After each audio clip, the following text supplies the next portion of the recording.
has to leave us before he's there. That also means, yes, time is always a bit short because we have a lot to say. I'm very happy that we have the last panel. And Stefan, keep it short, but happy to listen. First, I have to get the microphone working. So, probably switch to the one here, if you don't mind. Thank you. So, I hope it works.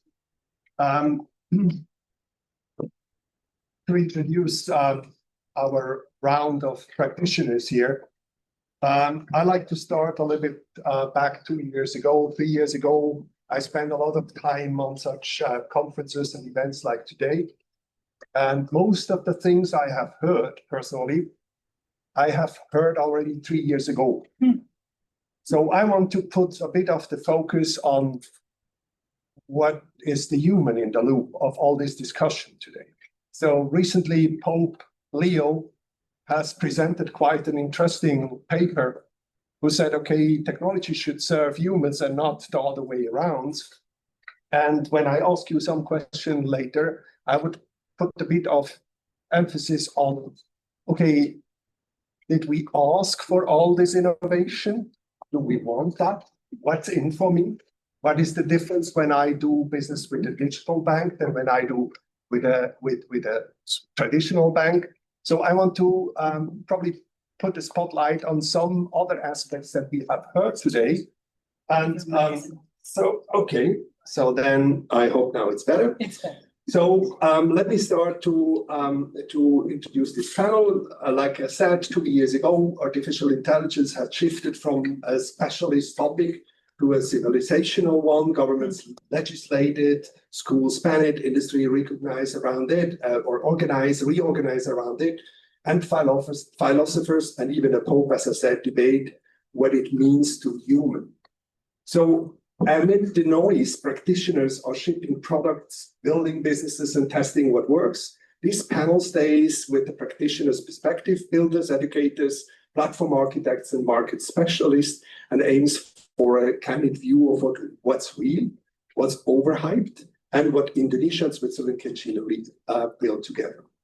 So a short introduction on my left side, Pandu Sastrowardoyo. Then we have Peter Mio on my right side, and Patrick Tobler, I think, is not, I can see it here, as well as Dorian Seltz. I can't see, but then Ikim Birawan, we have met already in Indonesia some times ago. And if all the gentlemen, the lady expect to introduce themselves a little bit more in detail, then I'm totally confident. So let's start with the signal versus the noise. So everyone in this room has heard so many predictions. I heard like 15 years ago that we drive fully autonomous from one side of America to the other. Nothing has happened until today. I heard general artificial intelligence is just 2-3 years away. So many predictions are around. And I think beside of the current hypes, I'd like to know from my colleagues here on this platform, what is really not getting enough attention of all these signals that we have today? Because everybody is talking about the same thing, but maybe we miss some really relevant things. And what do you think is definitely and provenly overhyped these days? Sure. Yeah. A lot of people are talking about AGI, AI. And whenever someone says that AGI is suddenly 5 years away, I have a slightly unusual perspective because I was already talking about AGI in the singularity in 2007. So at the time, I was building an expert system for environmental impact assessment. We encoded expert knowledge manually as rules and inference chains and put them into this chatbot. Like this was 2007, not 2017. We actually went through AI winter. This is back when AI was not as sexy as it is now. Investment in public interest disappeared. AGI was treated largely as science fiction. So I believe that the present change is real, but I'm cautious about hype cycles. The most important development is not simply that individual models are becoming larger. It is that models are becoming components inside complete cognitive systems. So a modern AI, we're not just talking about the LLM. It's not just the foundation model. We're It's not just OpenAI, for example, it's not just Claude. It's a combination of the foundation model with retrieval augmented generation, right? Knowledge graphs, persistent memory, multimodal perception, tool use, code execution, model routing, verification, autonomous agents. So the relevant question is no longer merely how intelligent is this model, but what can the entire system observe, remember, verify, and accomplish over a long horizon? So that is what is overhyped. The assumption that benchmark performance automatically means reliability. A model can perform extremely well on a benchmark and still fail because of the distribution shift, because of prompt injection, because retrieval is incorrect, the model's context is different from your business, tool failure, and even missing context. So this is an engineering problem. Intelligence, autonomy, and reliability are separate engineering problems. In fact, just to flash back to the first panel here, we do need data centers. Obviously, we do need a lot of data centers. That is actually going to be what the fight is going to be geopolitically. But we also need to make sure that we realize that the transformer architecture is not the only game in town. When we're talking about larger and larger hyperscale compute, we need to also remember there are multiple other approaches. Small language models working together, for example, like Mixtral did that a few years ago. Multiple other ways, like symbolic logic is still something that is applicable for AI, for example. So what I'm saying is like, I think the overhype can go both ways. It can also go into the infrastructure layer. This is something that sort of like a bugbear of mine. I'm sorry for bringing it up here, but like something said, the hype is there, but I think it is an engineering problem to construct something out of it. Okay, so thank you. So if you, Peter, have to bet on one AI capability that will look completely different in 2 years compared to today, not faster or cheaper, but fundamentally different, what would it be? Hi, everybody. Peter DeMeo. I think that question really evokes a notion, I think a debate right now between open source models, open source everything versus frontier models, and the intellectual things going on with the Mythos model and Fable and things of that nature, right? So, can open source actually make it? A lot of folks right here, and we mentioned ETH, so the Apertus model, which is something that was created in Switzerland. People look at that, well, that's really interesting. It's got 1,500 languages, perhaps it's super helpful maybe in Indonesia to help with the locals in adoption and so forth. But can it really compete with like ChatGPT, Claude, and the others? And, I don't think that it's a switch. I think it's, a little bit more like a dimmer in the sense that in terms of adoption, right? How many of us use Microsoft Teams or any Microsoft? Probably most of us, right? Right? And do we want to use it? No. But we do anyway, right? Even though it's not that great. We use it because of the network effects. We use it because everybody else is using it, right? And it works and so forth. But using it also puts us at risk. Okay.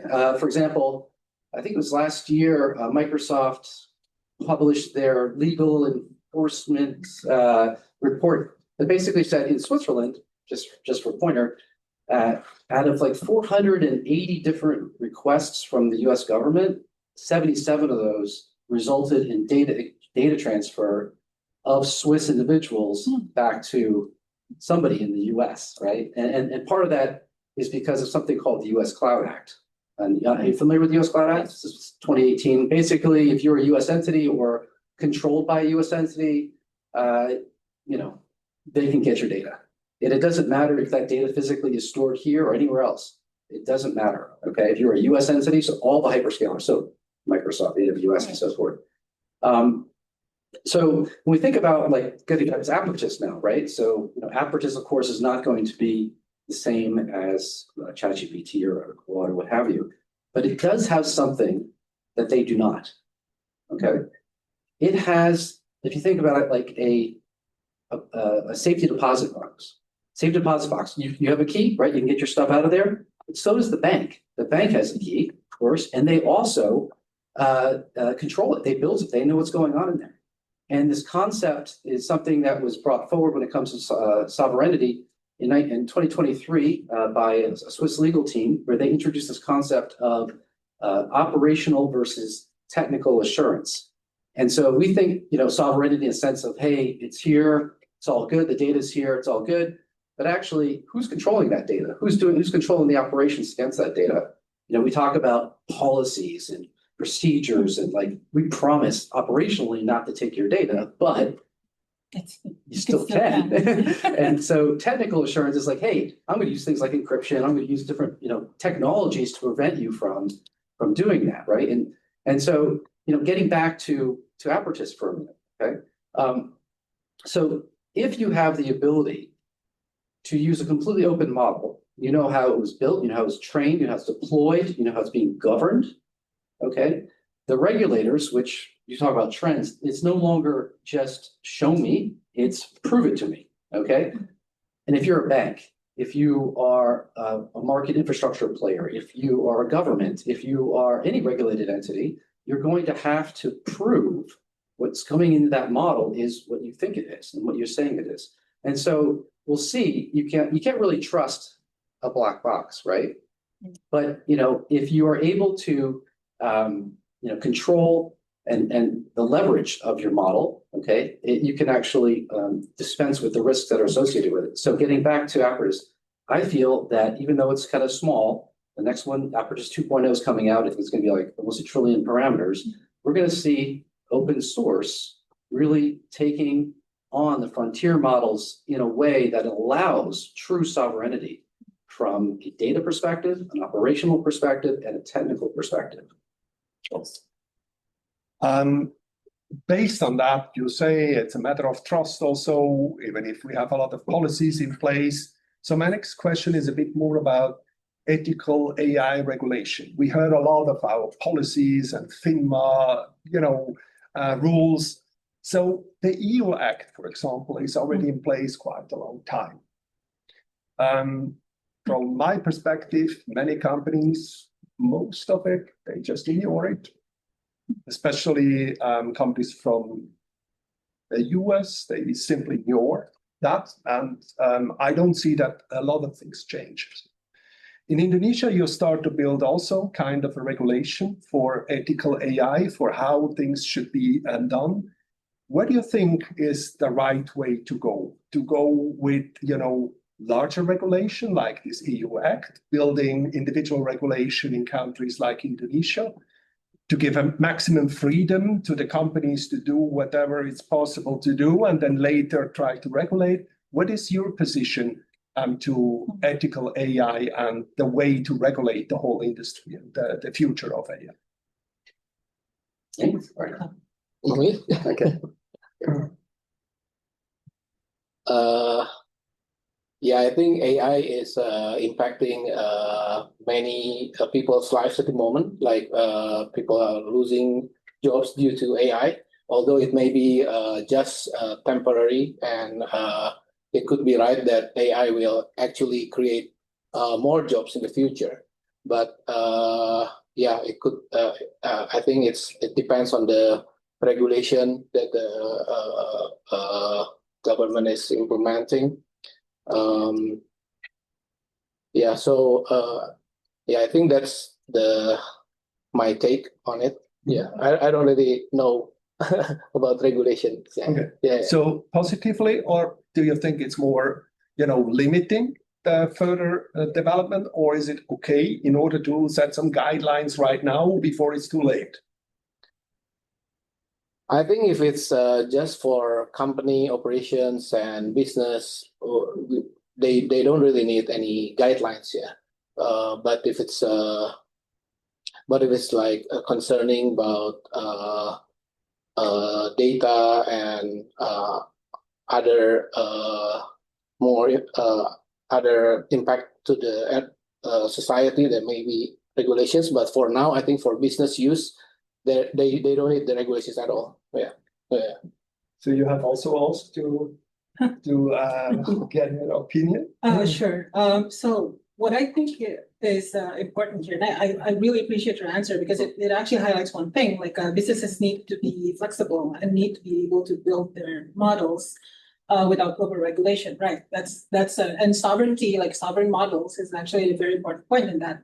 What I think though, needs to be a best practice, more of like an industry best practice, is not identical legislation to like Swiss and Indonesia, but interoperable evidence, like model cards, right? Like that's something like if you guys always like get the latest update of Claude or OpenAI, you see the model cards, right?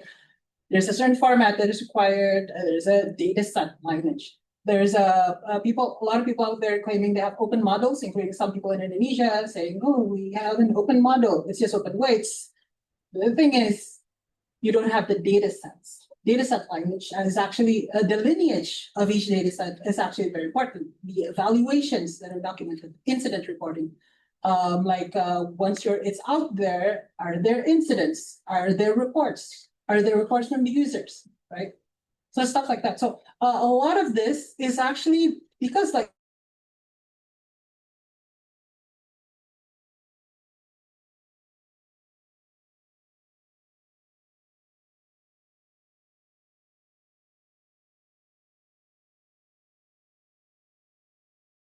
and reproducibility is, I think, very important. It's more important than actually regulating everything.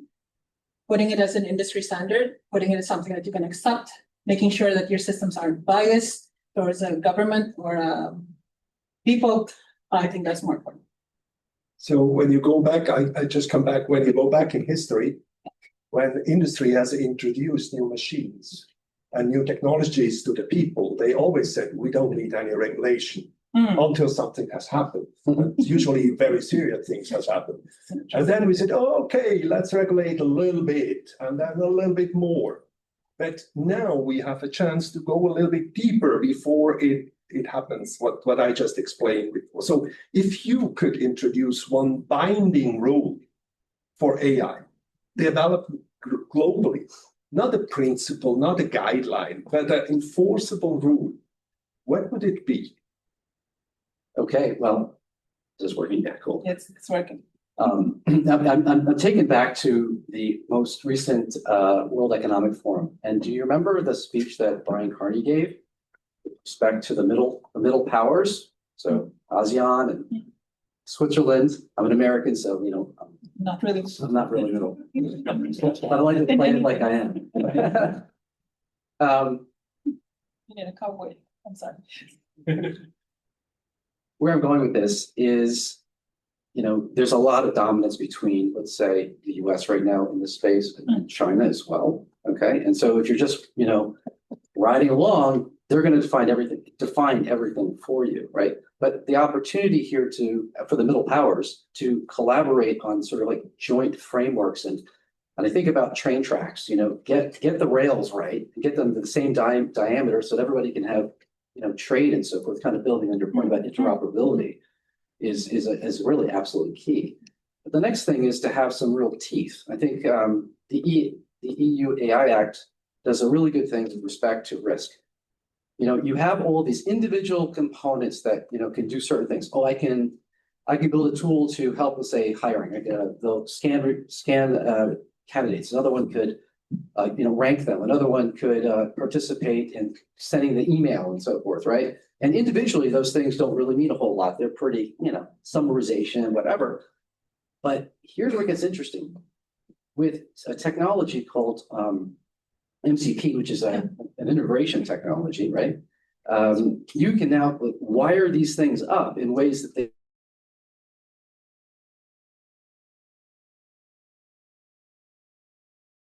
it's doing hiring decisions and could even be making decisions on people, whether from a immigration perspective should be allowed into a country and so forth, perhaps even without any humans involved.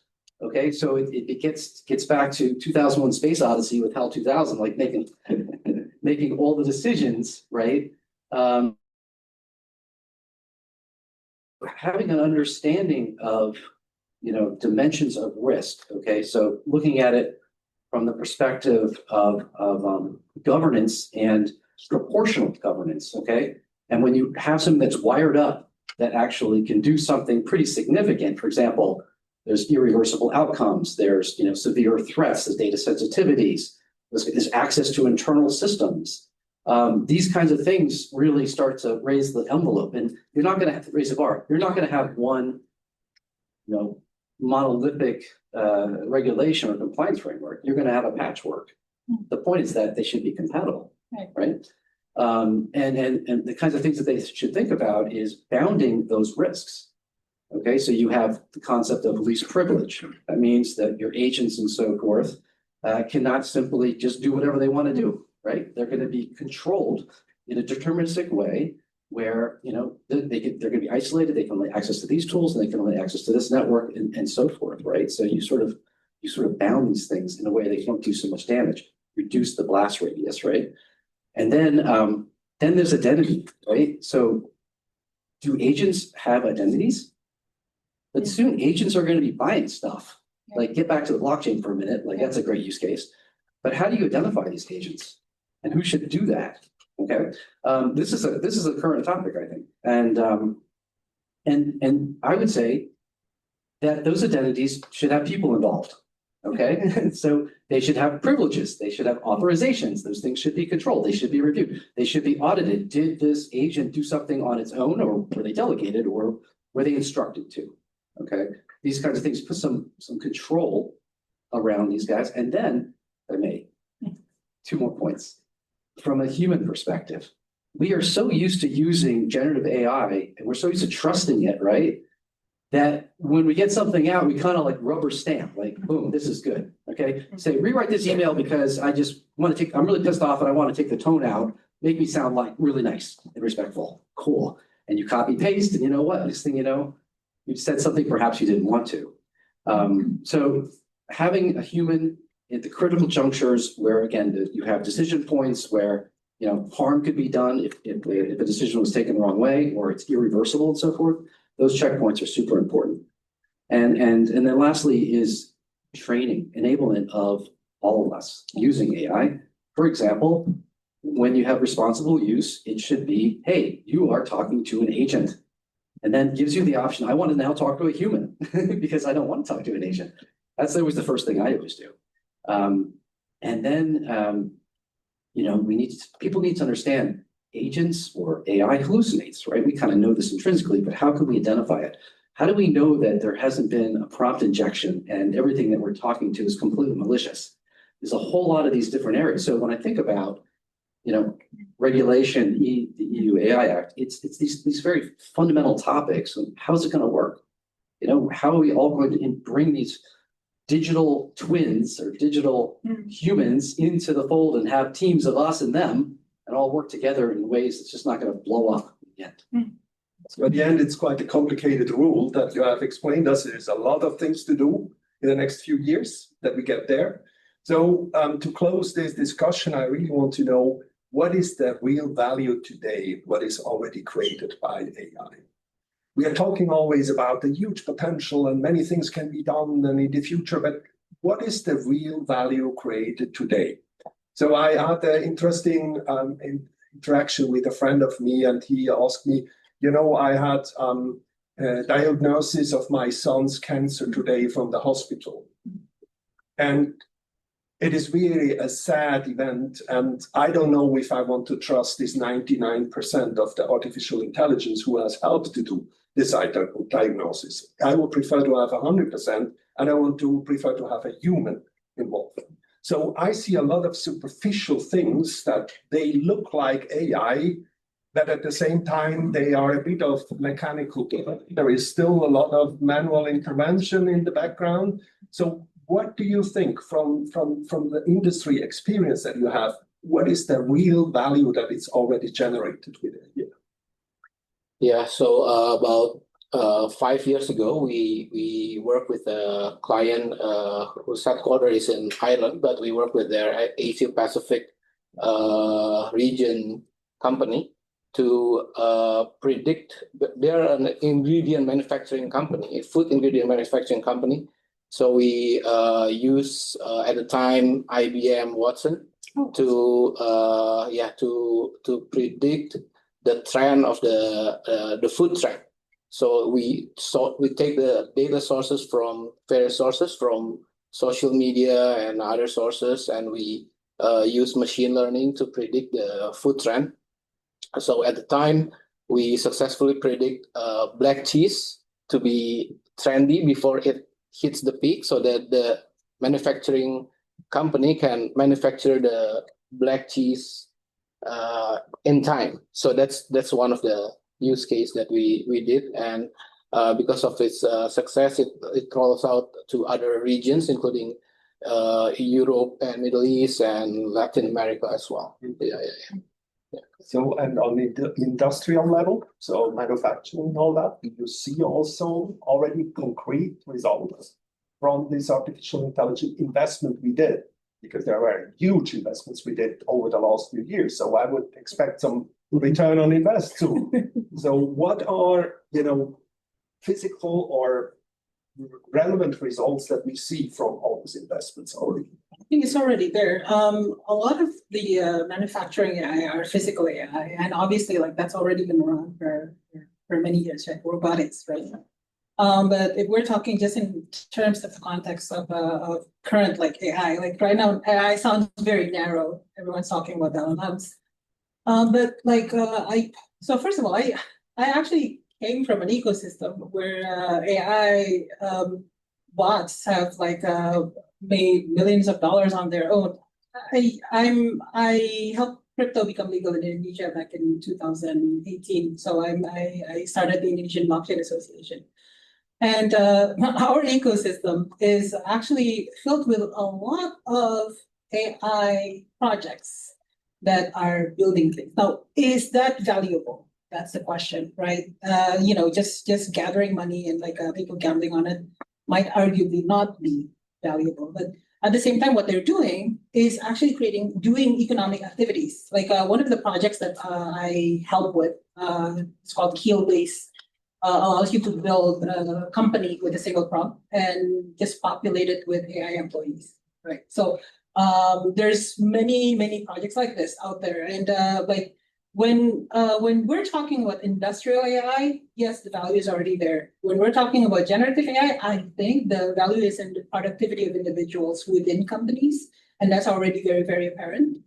I'm pretty sure like there are numbers out there. I'm not an economist, but I've read an article talking about how productivity numbers are super high, even though people are not being hired, which is actually a sign that there's higher productivity with less people, right? Is that a good thing or not? That's another question, whether it's valuable or not, right? Like that's another debate.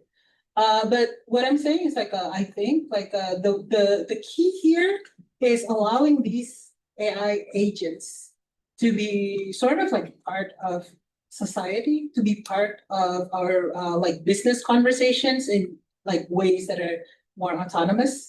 And obviously that's scary now. That's probably not something that we want to go directly into.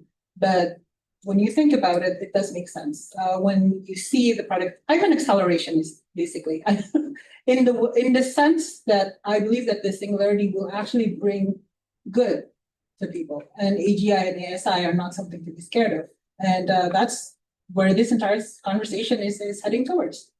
It's not there now, but it is coming, and we need to make AI responsible, and responsible AI must become an engineering discipline, not just principles, like the Asimov's rules of robotics, right?